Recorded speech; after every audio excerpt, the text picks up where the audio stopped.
and save money. A couple of housekeeping things first. Welcome to Zoom Universe. If you've got questions, and please send us questions, use the chat function, not the Q&A. So we do monitor the chat function. Be aware that the chat function is viewable by everyone. So if you've got a question, that's fine. Be kind. Also, we are recording this presentation, and so we've put you on mute. So again, the chat function is the way to go. So thank you again for joining. Let's get started. We only got 30 minutes. We're going to keep to it. So I want to first shout out to our co-sponsors and thank them. Today's webinar is co-sponsored by Cummings. A quick shout out to John Rodriguez from Cummings, who's joining us today. Say hi, John. He's there someplace. He's going to be able to answer some questions we have. PenCat is a partner of Exergy. They do critical power systems, everything from backup generators and power quality. RPG Energy Group and Exergy have had a long history of working together, and energy storage development partners, possibly the best battery people in the business. So I want to thank them for their support. Now let's get started. Okay, so what does Exergy do, and what are we going to do today? So what Exergy does is we are a simple and easy to use platform. And I think of platform, think of it like Amazon, place to go if you want to buy something, right? So we're an easy to use platform that provides a one-stop shop for electricity for municipalities and businesses. And what we provide is we'll make you 100% green, we'll make you 100% resilient, and we'll save you money.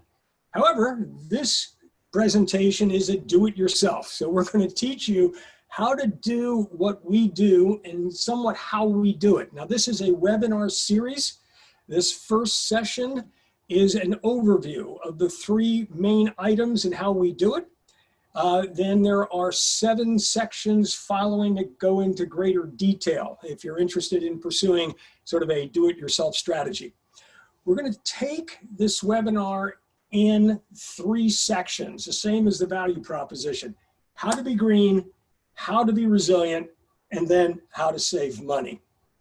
The goal today is to teach you how to do basically a 91% reduction in your carbon footprint almost immediately. And when we say here today, without Exergy and with Exergy, this is the Exergy model, which we're training you on today. So within a very short period of time, applying the techniques and strategies we're going to discuss today, you'll be able to cut your carbon footprint by 91.5%. Longer term, you should be able to cut the rest of that. That's time for another webinar. Get us in the mood. Let's take a step back a little bit and let's look at the marketplace in general. And it's a quote from Green Tech Media, one of my favorite organizations out there. Only about 6% of US electricity customers now pay through rates that give them a role in the types of energy they use and when they use it. The rest use a rate that discourages customer interest, encourages no change in the power mix, and gives utilities no motive to evolve. How are we going to evolve from today's world to a zero carbon future if we don't get the markets and the rates and essentially the choices to the customer in place to do that? And that's what we're going to show you how to do. So 3 parts: be green, be resilient, save money. What is actually being green? And I look at the world in a fairly simplistic way. There are 2 things. You can be true green or you can look green. Of the more than 2,000 products of all types making green claims in the market, 98% of them are guilty in some degree of greenwashing, according to TerraChoice.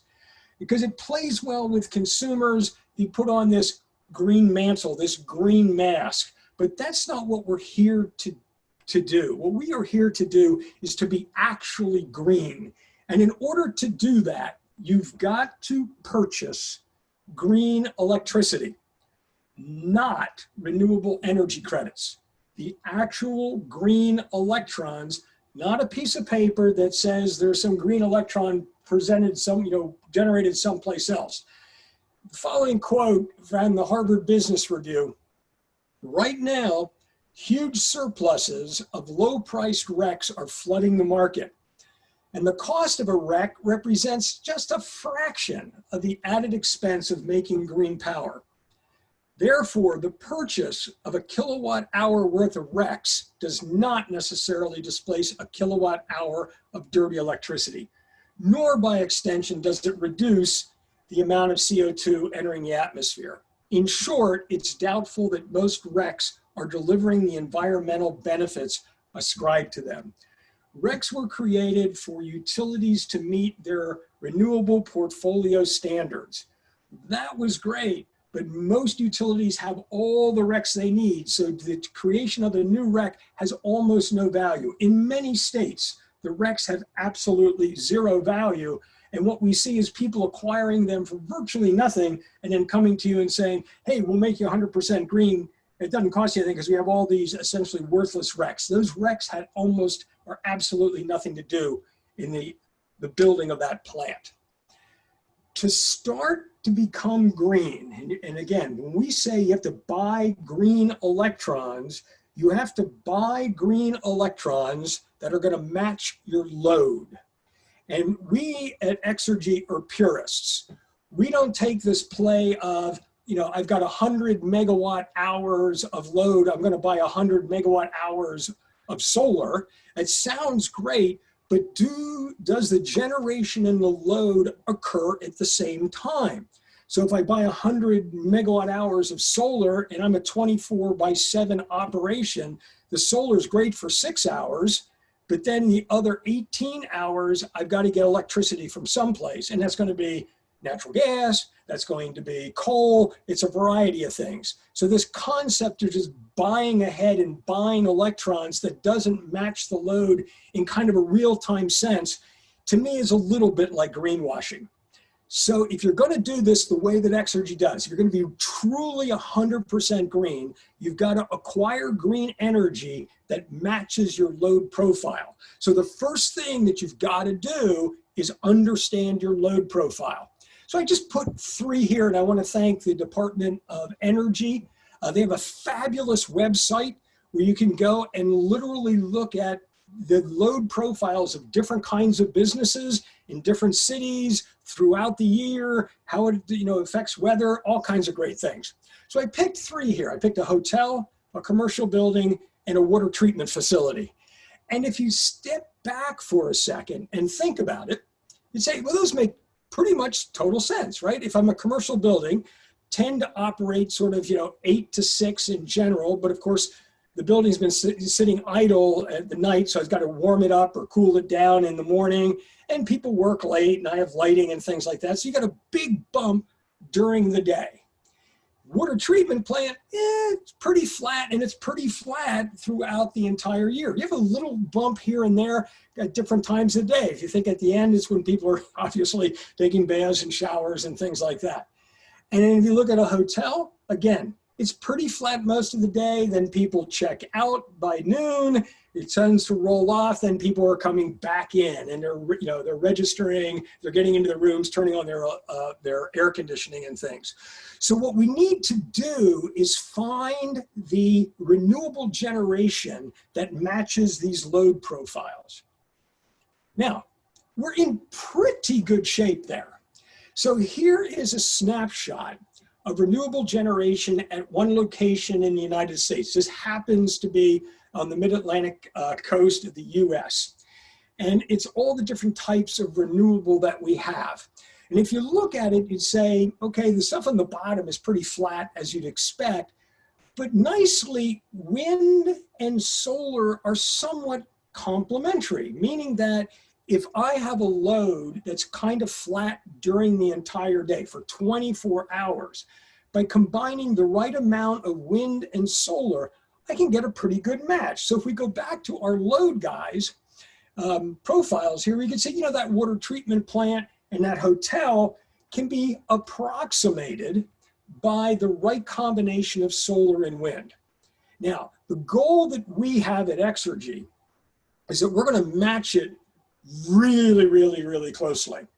So it's a combination of the right amount of wind, the right amount of solar, the right amount of hydro, and you can't always do that with one location. I mean like one solar location, one wind location, because you're not going to have enough time variability in things in order to get those curves to match closely enough.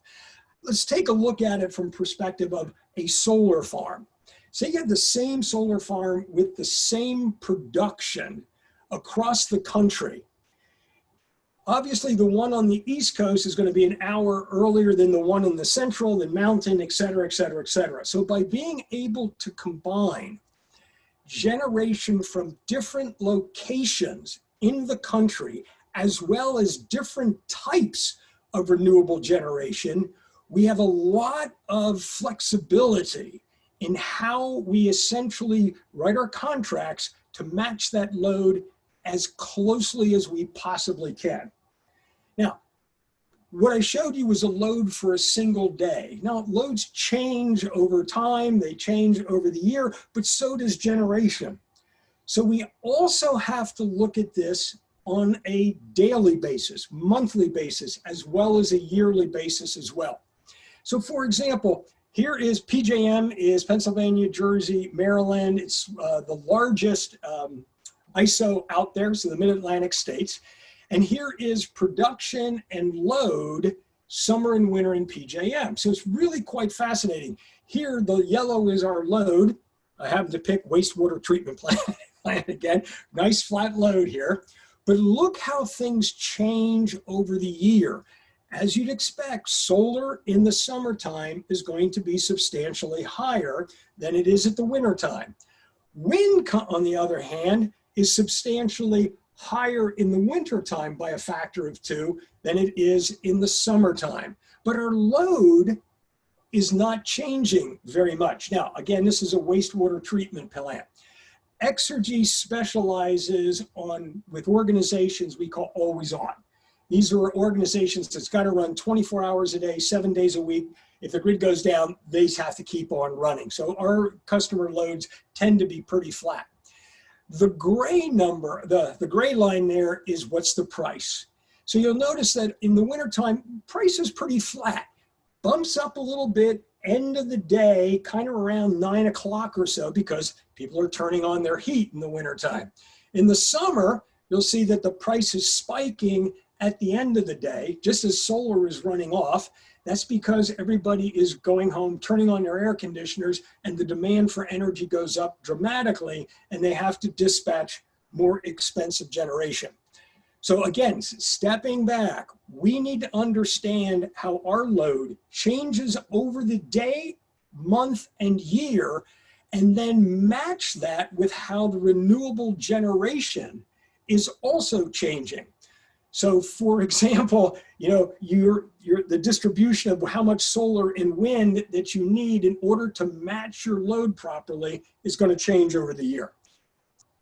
Now, what I've showed you so far is a nice idealized case, right? Solar, it's always sunny. It's always sunny in San Francisco, whatever they say, right? It's always sunny. It's not that way. The thing that we do know is that renewables are intermittent. The wind doesn't always blow, the sun doesn't always shine, but we, or you, have the responsibility of having the right generation for your load essentially every day, every hour. This is just a quick view of what does a solar farm look like on a fine day, nice sunny day, a cloudy day, and a rainy day. Now the reality here is for our customers or yourself, your load's going to be there regardless, and it's not going to change much. Think of you as a commercial building. If it's rainy outside, it's not going to make a whole lot of difference of how many PCs you've got running, how many lights that you have on, or the air conditioning, than it is if it's a sunny day. Load doesn't change that much. But as you can see, the generation can change substantially. So what do? I mean, we've got to provide you, or you have to provide yourself with 100% renewable energy. So now it comes down to the classic diversification. Yes, we can match solar and wind and hydro, different locations, et cetera, to get it to fit. But we also have to look at it that each one is intermittent. And therefore, we need to diversify that intermittency. So for example, you don't put 5 solar farms all within the same county and expect to have essentially diversification. So what we have here is, this is the error margin, okay? It's actually the percent error mismatch between the generation profile, this happens to be solar, generation profile, and what the load is for this site. If we only have a single generation site, or all the generation sites are in the same location, we have a fair amount of mismatch. Now, some of it's higher, some of it's lower, because the way that you model this is to model that you have a zero mean average. And that's fine. But what we're trying to do is get it down to a zero error rather than a zero mean error. And you do that by essentially locating or contracting with renewables in different parts of the country. So somebody says, well, wait a second, how does that work? The grids are interconnected. There are ways of moving power and electricity around. But it works, interestingly, it works exactly the same way as your portfolio stock diversification. Basically, the more you add that are uncorrelated, it'll drop by the square root of the number that you add. So by the time, if you've got 20 facilities that you're essentially averaging together at different locations in the country, we can get that average error down below 2%, down below 1%, which is phenomenal because it's better than anybody can actually forecast their load. So the beauty of sort of an open market for renewables, it allows you and us to manage the generation to match the load quite accurately. So we only have a half an hour. So section 1, how to be truly green. You got to buy green electricity. There's no other choice. Don't look at RECs. And for us, if you want to be truly green, you should buy the renewables that match the load and load profile, not overbuying one and then buying from the grid with coal or something on the off hours. But to do that, it's work. You got to understand your load shape on a weekday, weekend, month, full year. And then it's basically just a big mathematics game, right? You just sit there and crunch a big curve fit regression. You have multiple generation types, each one having its own variability and statistics, multiple locations, and you sit there and literally crunch through all the different configurations and permutations until you get the absolute closest match that comes to a zero error. And then what you need to do, and this is really tough for you, do it yourself guys, is you need to contract with the generators. So you might, in order to match it properly, you may need 7 or 8 or maybe more renewable generators you have to write a contract with. Very difficult for an individual to do, not impossible. If you want to go down that route, again, talk to us, we make it very, very easy for you. But that's how to be truly green. You buy green electricity matched to your load. Okay, section 2, how to be resilient. I love, not that I like destruction, but it really helps to solidify what we're really talking about when we talk about outages. 92% of businesses experience an energy-related failure in the past 12 months, and it's getting worse. But what I really like about this picture is the following statistic. 67% of outages are downed wires due to weather events. This isn't a trip, this isn't a little bit of a hiccup. If you've got stuff that looks like this, you're gonna be down for a while. I mean, just take, remember Superstorm Sandy. There were people who were out for 10 consecutive days. We go the same way and we go to PG&E in Northern California. you get a phone call, you could be down without power for weeks, potentially. And that's still a weather event. It just got so hot, and we'll talk about that in reliability in a second, literally that the lines shorted into trees and things like that. It has gotten so bad. I mean, everybody talks about how extreme weather is becoming more frequent. The insurance industry now spends 7 times more on weather-related damage than it did 20 years ago. Even if you adjust that for inflation, it's almost an order of magnitude. Things are getting worse. Why? A whole variety of things. You got penetration of intermittent renewables, so the grid's got to compensate in real time, and that causes issues. Aging distribution and transmission. The grid age, the average age of the equipment in the grid is 40 years old. If you're up in the Northeast, the average is 60 years.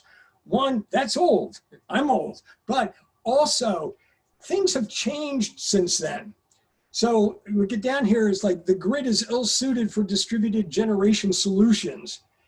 Load centers have changed. Of course, it was designed 60 years ago. They didn't have solar. We didn't have backup generators. We didn't have wind 60 years ago. They had one model of generation. It was the hub and spoke. You had a generator center and it spit it out. More frequent extreme weather events we just talked about, and rising ambient temperatures. And somebody says, well, how does that work? Well, we just mentioned PG&E. As the weather gets hotter, the lines themselves get warmer and they start to stretch. Now, what happens is it's getting warmer, people turn on their air conditioners. They turn on the air conditioners, they're drawing more power through the lines. That heats the lines up even more, and they sag and they droop, and eventually, and this is what happened in PG&E, eventually they're gonna touch something and you're gonna have an outage. And limited water availability is, you gotta cool generators. We've had last year a number of days, actually a couple of weeks on end, where certain generators could not run because there was insufficient cooling water available. So is a backup generator kind of right for you? Now, again, you want to be resilient, you got to have something behind you there, because if the grid's going to go down, you got to keep running. How expensive is it? Now, again, from the perspective of Exergy, we deal with the always-on companies. So these are 24/7 operations. It could be a hospital, police station, emergency centers, 24/7, complex manufacturing processes. If you just look at this graph, this is medium to large manufacturing companies. 16 hours down is an average of $350,000 of cost. That's 16 hours. That's not even a day. Think about a Superstorm Sandy's. Think about PG&E shutting you off for a couple of weeks. We're talking about substantial losses here. So what are our choices? So John Rodriguez from Cummings, if you can be live, we see it as having 3 things. And the reason I asked John to join us today is because he's an expert on backup generators. And I actually gave pictures of his stuff. So those are 2 Cumming generators there. So the first one. Dave. Hey, John, thank you. I'll put you on the spot in just a sec. So we basically got 3 choices. And choice number 1 that you hear of almost all the time is batteries. Batteries are great. The cost of batteries has fallen 250% in the last 5 years and everything else. Love batteries. Reality, unfortunately, is they're still really expensive. And they're only on for short duration.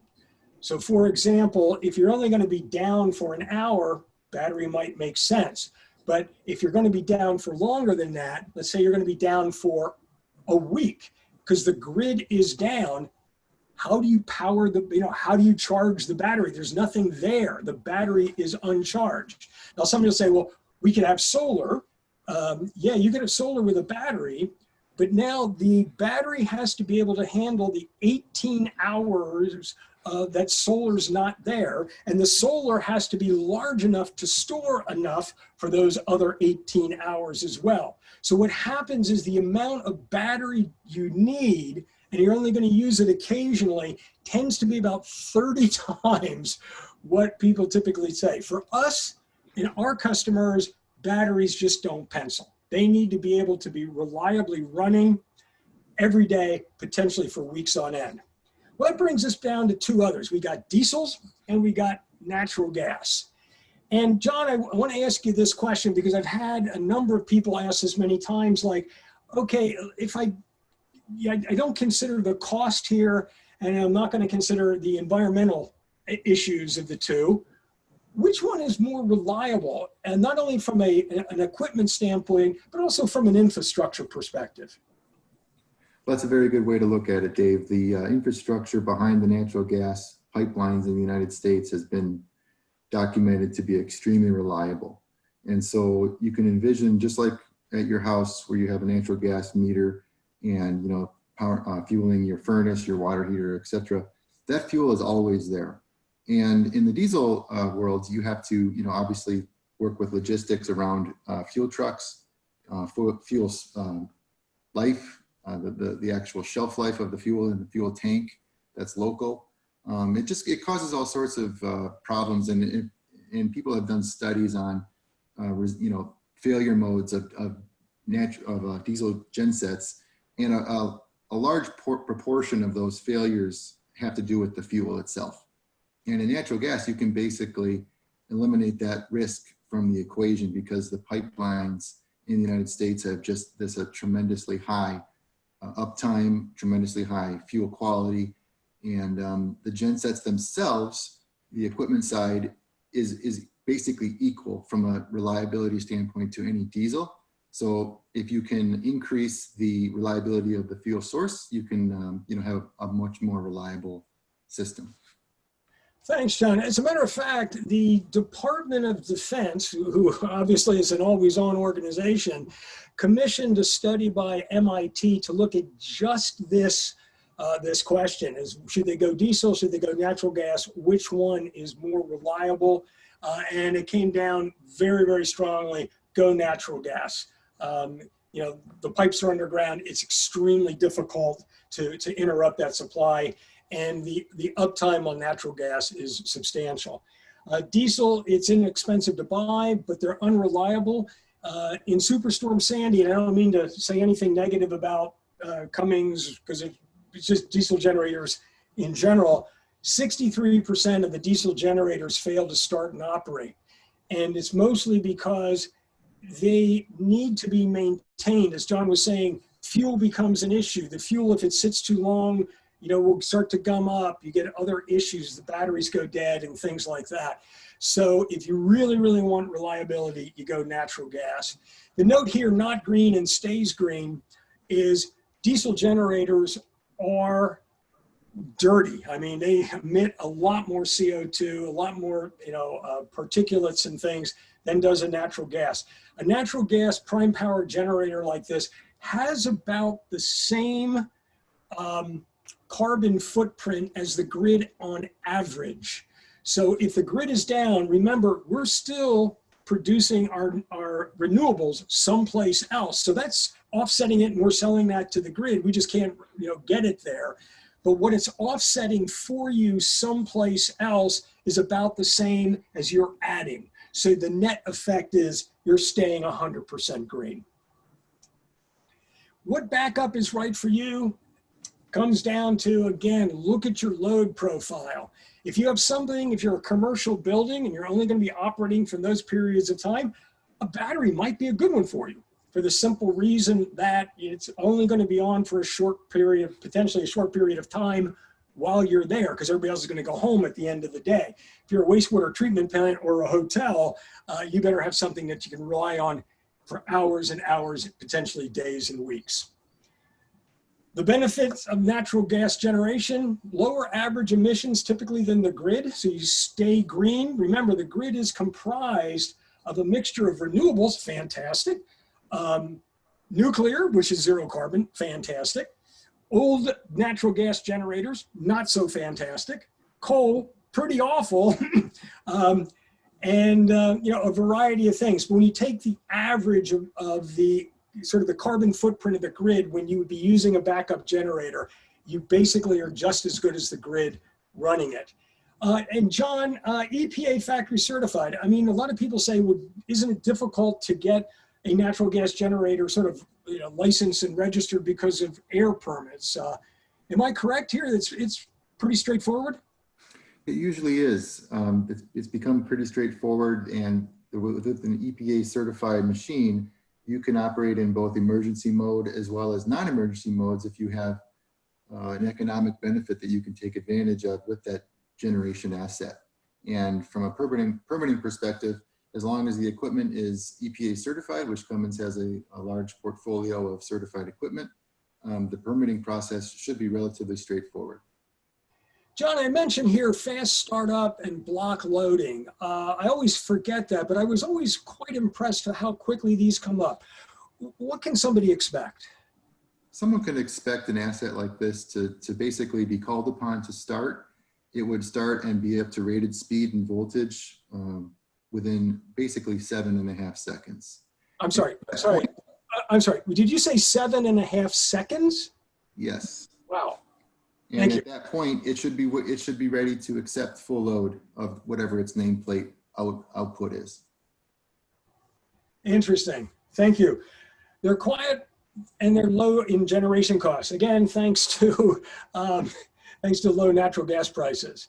So in general, if you want to be green and resilient, you need to combine natural gas backup with 100% renewables in front of the meter. So if the grid goes down, you keep running, the renewables are still going to the grid, but you running with the natural gas generator, you're being completely offset by the renewables in the front. So you remain 100% green.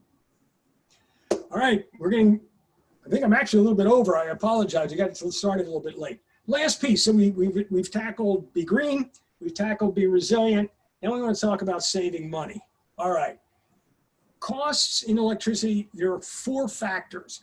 The energy, which is the actual cost to produce the electrons.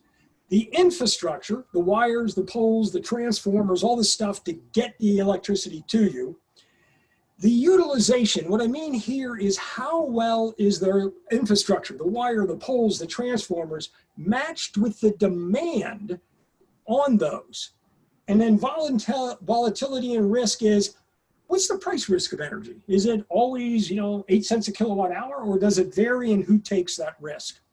So let's take a look at the outlook for the market. This is from the Energy Information Administration. Energy prices. Now remember, energy is just the electrons. Energy prices are forecasted to fall 10% over the period. That period is the next 5 years, in response to continued low-cost natural gas and declining costs of renewables. Cool. So energy prices should fall. Transmission and distribution costs are expected to go 24 and 25, grow 24 to 25% respectively over this period. This is the need to replace aging infrastructure and accommodate new reliability standards. Of course, new reliability standards because we have more extreme weather conditions. So what does that mean for your bill? What that means for your bill is your bills are going to go up even though the price of energy is going down. So how well do we use the infrastructure that we have? So this happens to be California, but I've got the data for the entire country. We only on average use the grid at about 50% of its capacity. I don't mean that by generation. I mean that's the wires, the transformers, the poles, that type of thing. The grid is built to handle the peak load, which happens fairly infrequently. The average, this is the average with the peak load and the average is closer to only 50% or less, and it has been declining. Now, we're going to have to replace much of that infrastructure, which is going to cost a lot of money, and who's going to bear that expense are the people with the highest demand, because with a low utilization rate, that means that everybody's got to pay more than what they actually typically use. So let's look at, and I'm boring you with these curves here, but let's look at the load curve again and think about it from the standpoint of what is its implication to the cost of the infrastructure and the cost of the grid. That water treatment plant and that hotel, their loads are pretty flat. So the, the utilities, the regional transmission operator guys, they can look out and they say, yeah, I'm pretty confident what we got. But those commercial buildings that are on and then off and put this huge demand, that grid has to support that load. And it's an intermittent load. So they need to support it for that 6 hours of the day. With the other 18 hours of the day, it's standing idle. Who pays for that idleness? Well, really, in my opinion, it's fairly unjustified. It's typically paid for by the guys with a flatter load. They're not changing anything. The grid isn't building up excess capacity for them, but they're essentially subsidizing that excess capacity for other folks.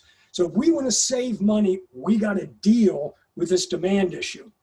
Let's look at a real bill, okay? So here's a real bill, and I just want to highlight the demand charges on this bill. The demand charge is 60% of the bill. We spend more in paying for, I'm going to say, an inefficient or inefficiently used infrastructure than we pay for the actual electricity. Now, let's go back to the quote from the EIA, is the electricity is going to continue to go down in cost, the actual energy, where the transmission distribution, those demand charges are going to go up 20, 25%. At some, I mean, already for many customers that we see, half of their bill is actually demand charges. And again, if you're an always on customer that we focus on, it's, in our opinion, sort of unjustifiably on their backs. Now, what do prices really look like in the energy market? So this is the wholesale. This happens to be the four the large regional transmission authorities. The red line is the, what we'll call the Exergy price. If you come with us, you should be able to get. Notice the volatility. Now, in most people's bills, they have an energy charge, which is a kilowatt hour basis, and they have a demand charge, which gets allocated. What the energy supplier is doing is they have to buy with all this volatility. So what they're doing is they're taking that volatility and they're basically passing it to you by increasing the price. So you're maybe paying for, energy, 6, 7 cents a kilowatt hour, 8 cents a kilowatt hour, just the energy side, not the demand side. Whereas actually the wholesale price is closer to 2 to 3 cents. Well, why? It's because it's volatile. They don't want to take the risk, so they're going to pass that volatility on to you by higher prices. And how much does that matter? A lot. So if you take the standard tariff, which is a certain price per kilowatt hour, and it's always fixed, and you'd say, no, I'm going to change and I want to go index, meaning I'm going to buy at the wholesale rate. Just buying at the wholesale rate will save you about 20%. However, and that's on average, right? However, going back, it is going to essentially put you at risk to these price swings. Your average over the year will be lower, but there will be times during the year where you're absolutely going to get hammered. Just being honest here. Most businesses and organizations like predictability in their financials. They like to budget predictably and everything else. So they tend to choose the standard tariff and pay more. But you already have a backup generator. So how do you manage this? This is great. You use your backup generator to reduce the demand charges. So the times when the demand charges are being allocated, you use your backup generator to minimize the amount of load that you present to the grid that directly translates into how much demand charges you're going to bear. Then remember, you've got 100% renewable energy that's got zero operating costs. So you're protected from all of the swings in the generation side. Then what you do is you use the backup generator to protect yourselves from the price swings. So you change your tariff from a standard tariff to an index tariff. Now you want to be predictable. In most cases, your self-generation cost is going to be less than what you were paying before, such that you get the benefit from the wholesale prices when they're low, And if the wholesale prices spike up, you just use your backup generator and essentially self-generate for those periods of time. And then you can do a substantial reduction in your overall cost. To give you just an idea of how volatile this can be, in ERCOT, which is Texas, that's the one on the bottom left-hand side, the average price of wholesale price is about 2.9 cents or maybe even less. It got as high as $9 a kilowatt hour multiple times last summer. All right, so if you want to be predictable and you want to save money, you want to use your backup generator. So saving money, you reduce your demand charges by using a backup. You use 100% renewable energy that has zero operating costs to essentially hedge you from the basic volatility of the market. Change your billing process from tariff, standard tariff to wholesale index, and then use your backup generator to protect you from the price swings. So, in summary, the three things: you want to be green, you want to be resilient, you want to save money. One, you got to contract with multiple renewable sources at different types and locations to meet your load. Two, install a natural gas generator or battery. If you were that commercial building, a battery might work for you, equal to your operating load so that you can keep running, because you want to be resilient for a long period of time. Use the backup generator to reduce your demand charges, then change your tariff to a wholesale index and use the backup generator to protect from large price swings. Thank you so much. I think we did go a little bit over. Questions? Dave, are there questions out there? Yeah, there was one question that came in about the reliability of natural gas generators. How can they be sure it'll start when they need it? Hey, John, if you're still on, let me first state that because natural gas generators, especially if you're going on the index, right, they're clean, they're inexpensive, their cost per kilowatt hour is very, very reasonable. And because the grid is sending us price signals, because of the increase in intermittent renewables going onto the grid, they're telling us when they want you to demand respond and reduce your load. And they make incentives to do that. So a natural gas generator can participate in those grid programs like demand response and things like that that a diesel can't. So a natural gas generator runs many, typically 1 to 2 orders of magnitude more frequently than a diesel would. While a diesel generator is inexpensive, running it is super expensive, and under regulations, you can't use them for things like demand response. John, what else would you add? I would just add that with proper maintenance and like you said, regular use of the asset, that uptimes have been easily in the 99% range, 98% for uptime and reliability. So they've been around for a long time, and we have tons of experience, providing backup systems for all sorts of different customers worldwide. So they're built to be reliable. And the nice thing is, because we use it so frequently, or you will use it so frequently, you know how it's running. One of the biggest problems with anything to determine, like, is it in good health, predictive maintenance and things, if you don't run it enough, you don't have any data. The beauty of running something somewhat frequently is your ability to be able to predict when it may need service or something like that. Catch it early before it's an issue. If there's no other questions, I do apologize for going over. Thank you so much for joining us today. If you think this is just overly complicated, my apologies. I'll try and get the Cliff Notes version out. But if you're interested in being 100% green, 100% resilient, and saving money, but you want to do it the quick and easy way, just come to us. You just sign up on the platform and we'll immediately cut your carbon footprint by 91%. We'll save you money and make you great.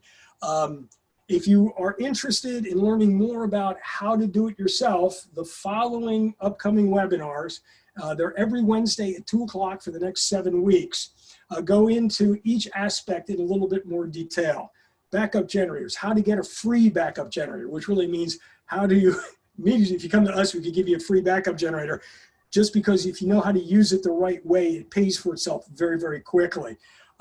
Trade-offs between batteries and backup, when to use batteries, when batteries essentially pay for themselves, when rooftop solar is a good idea for commercial and industrial players. Hope that you found this interesting and educational, and would love to see you at a future webinar. Again, thank you so much. John, especially thank you and Cummings for all your great input and support of this webinar. Have a great day, everyone.